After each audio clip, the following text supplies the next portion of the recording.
उन्नत किसम बिहन को आधुनिक तथा वैज्ञानिक पद्धति रे चाष कले अमल अधिक मिलता है।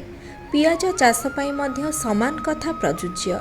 तेणु आज आमे पियाजर केतोटी उन्नत बिहन ताहार विशोधन एवं घराकोटा रोग परिचालना संपर्क रे जानिबा।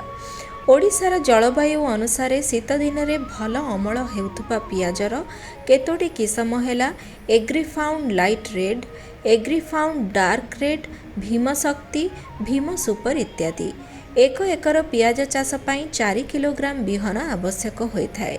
तेबे मने रखंतु फसल को रोगमुक्त रखिबा पाई तळीपटाळी रे बिहन लगाइबा पूर्वरु एहार विशोधन कराजिबा निहाती आवश्यक।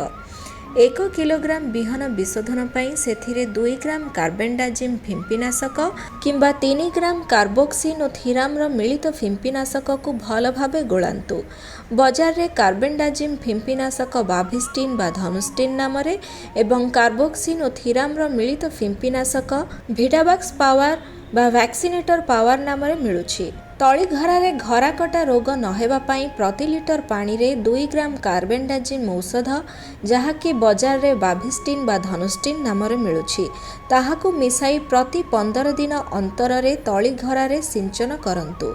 पियाज तली 8 सप्ताहर होई गले ताहा मुख्य जमी रे लगाइबा पाई उपयुक्त होइथाय।